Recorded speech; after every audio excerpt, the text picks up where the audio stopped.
नमस्कार साथियों, आज एक नई किताब के साथ हम फिर उपस्थित हैं।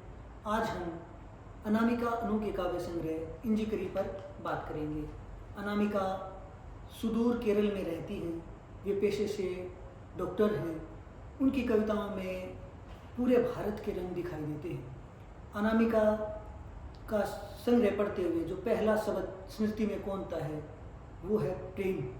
अनु को ज्ञात है कि प्रेम करती हुई स्त्रियां तीर्थ होती हैं। इस कवि के लिए प्रेम की स्मृतियां कहानी होती हैं, पर वे जब आंखों में टपकती हैं तो क्षण हो जाती हैं। अनु की कविताएं इन कहानियों के बीच मौजूद रहने वाली मित्रता को समझती हैं। यह दोस्त प्रेम विहीन जीवन में कंटीली अवसरवादी झाड़ियों के उगने से पहले ही मौन को काट देगा। जिससे आत्मा तक फुफुंद न पहुंच पाए, वहाँ रतन रूप में उपस्थित रहेगी केवल मित्रता। इसी दुनिया को ऐसे ही खूबसूरत दोस्तों की ज़रूरत है जो हाथ पकड़ें और दिल का हाल जान लें। पर इस कवि को दुनिया के मतलबी व्यवहार से भी दुख है, लेकिन नाउमीदी नहीं।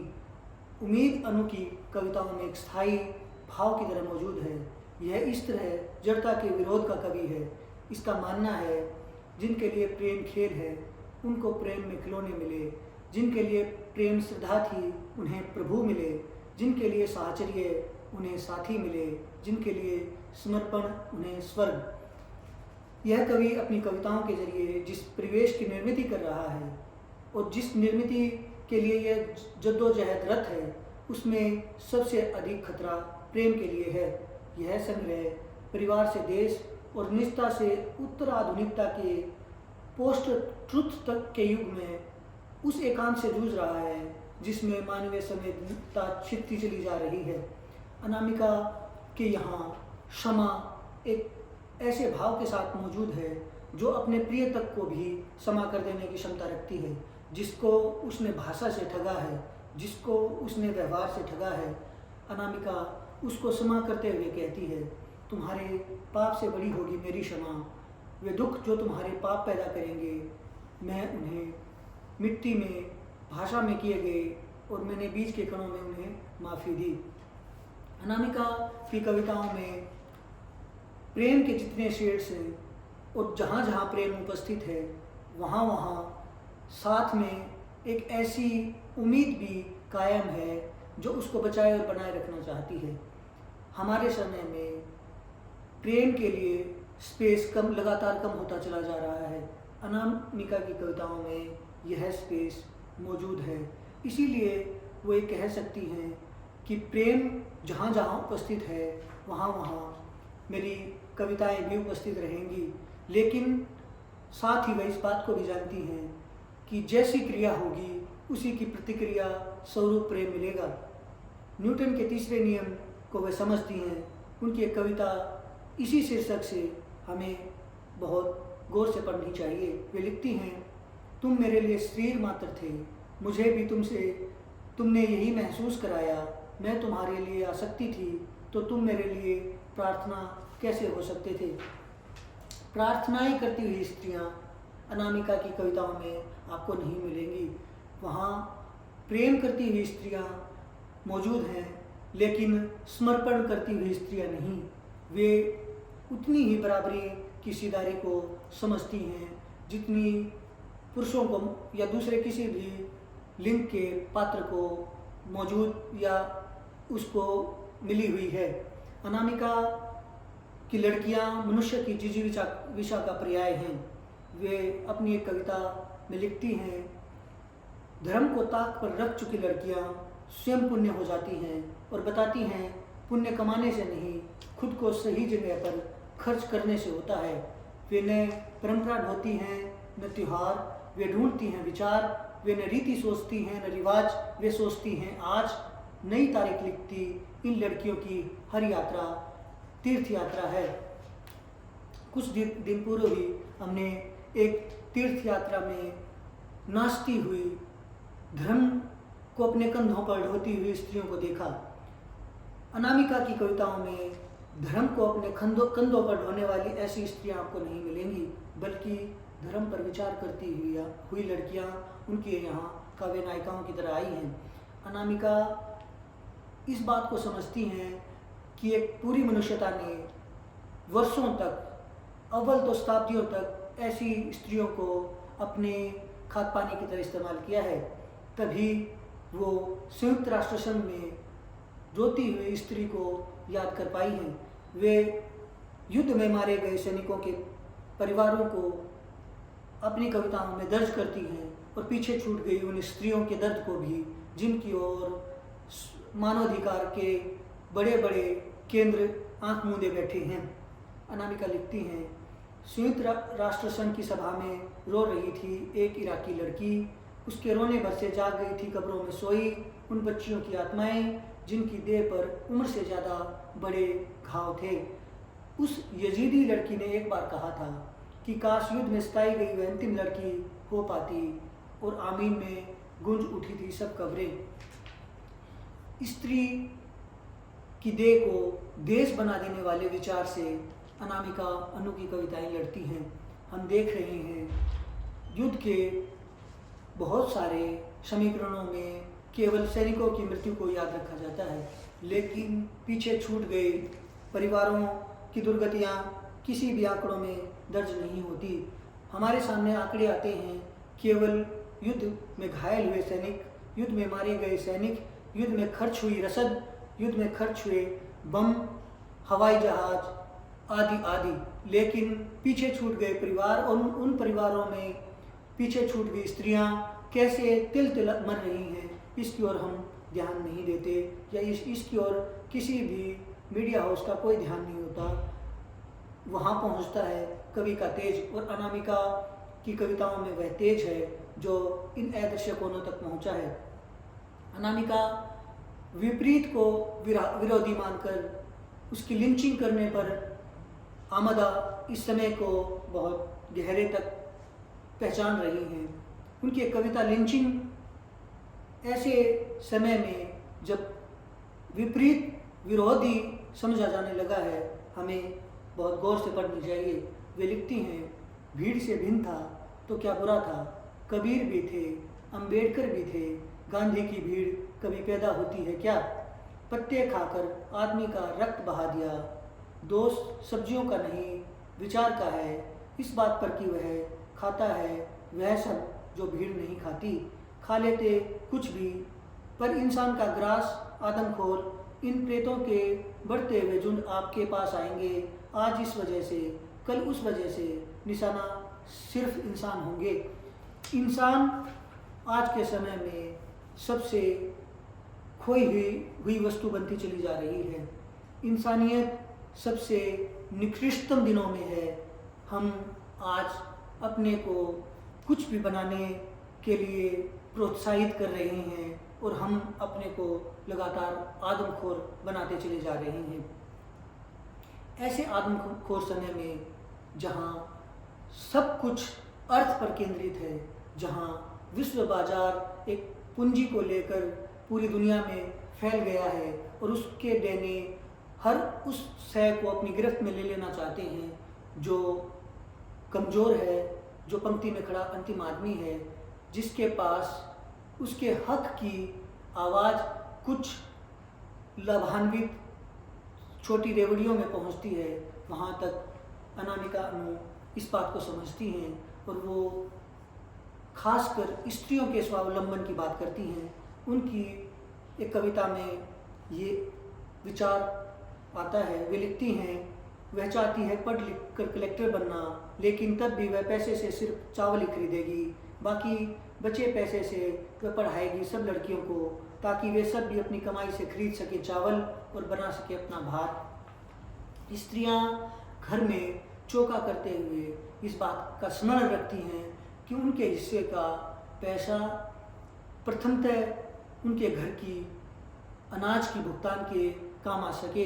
क्या हम बात बात चिल्लाती उस स्त्री को भूल गए हैं जिसका केवल इतना ही इरादा था कि उसे 2 वक्त की रोटी मिल जाए, लेकिन हमारे सत्ताधीशों को उसका भात चिल्लाना प्रतिघात लगा। क्या अनामिका अनु की ये कविता उनको हजम हो सकेगी? हमें इस बात का गौर करना चाहिए कि ऐसी कविताएं आज हमारे समय में बेहद ज़रूरी हैं। अपने को देश मान चुकी सत्ताएं क्या स्त्रियों को देश से ऊपर मान सकेंगी? अनामिका इस बात को समझती हैं। वे एक कविता में लिखती हैं, मुझे प्यार है मिट्टी से, ये मिट्टी मेरा देश है। राजा देश नहीं होता, राजा निंदनीय हो सकता है, देश नहीं। राजा हटाया जा सकता है, देश नहीं। मिट्टी पर कई तरह के पेड़ उगते हैं, पेड़ पर नहीं उगती मिट्टी। पेड़ को मिट्टी बनने से गलना होता है।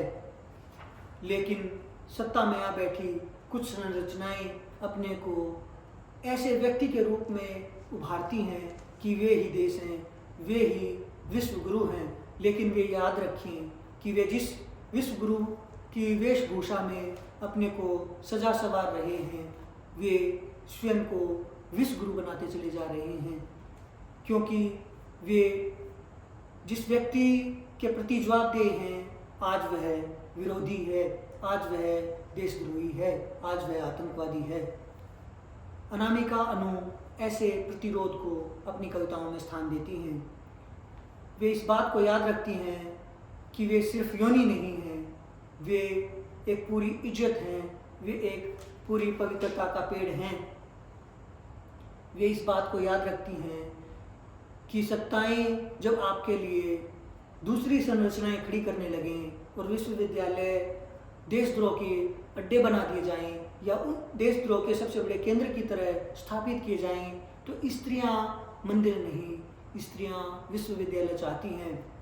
अनामिका अनु अपनी एक कविता में लिखती हैं, तुम्हारी किताब से विश्वविद्यालय झरते हैं, मेरी किताब में बुनियादी स्कूल भी नहीं।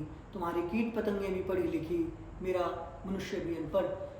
क्या अनपढ़ बना दिए जाने का मुगालता हमें एक ऐसे समय में वापस ले जाएगा जहां देश संविधान से नहीं, किसी स्मृति से चलेगा। देश किसी व्यक्ति की बपोती बनेगा। ऐसे देश में केवल अधिकार सत्ता में काबिज लोगों का होगा। यह हमें गहरे तक सोचना चाहिए। अनामिका अनु की स्त्रियां पुस्तकालय चाहती हैं। वे लिखती हैं अपनी एक कविता मुझे दालान दो में, मुझे दालान चाहिए, मैं बदले में आंगन दे दूंगी। मुझे बैठकी चाहिए, बदले में रसोई ले लो। उपला गोबर तुम लो, मुझे मोटरसाइकिल दे दो। मुझे खेत जोत दे दो, तुम भगवती घर और तुलसी चौरा रख लो। मुझे नौकरी दे दो, व्रत और त्योहार तुम रख लो। मुझे विश्वविद्यालय दो, विवाह तुम रख लो। मुझे पुस्तकालय दो, पार्लर तुम रख लो। मुझे घर दे दो, विदाई तुम रखो। लेकिन वर्षों से हम ये सुनते आए हैं, ये देखते आए हैं और ये जानते आए हैं कि स्त्रियां पराया धन हैं। क्या ऐसा समय करवट बदलेगा जिसमें स्त्रियां किसी धन की तरह न देखी जाएं, बल्कि एक व्यक्ति के तौर पर, एक मनुष्य के तौर पर देखी जाएं?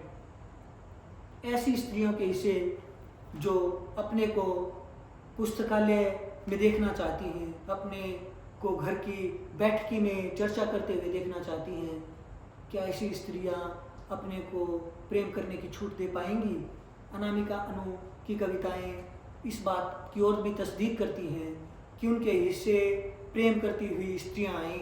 वे लिखती हैं, मैं प्रेम पत्र हूँ उन सभी स्त्रियों का जिन्होंने प्रेम करते वक्त नहीं रखी कोई शर्त, जिन्होंने प्रेम करते वक्त मैं थोड़ा बड़ा होता रहा, मेरे कद का इंच इंच वे हैं।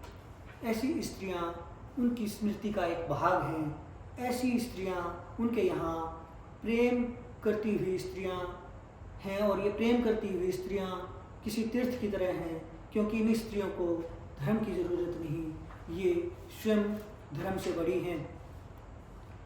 ऐसी स्त्रियां आपको कहीं दिखाई देती हैं?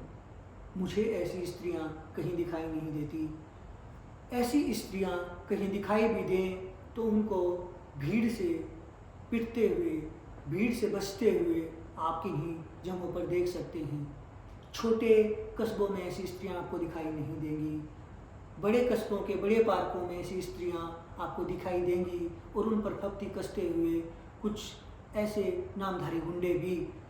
लेकिन अनामिका की स्त्रियां प्रेम करने का खतरा उठाती हैं और प्रेम को किसी खतरे की तरह नहीं, प्रेम को एक सहज स्वभाव समर्पण की तरह देखती हैं।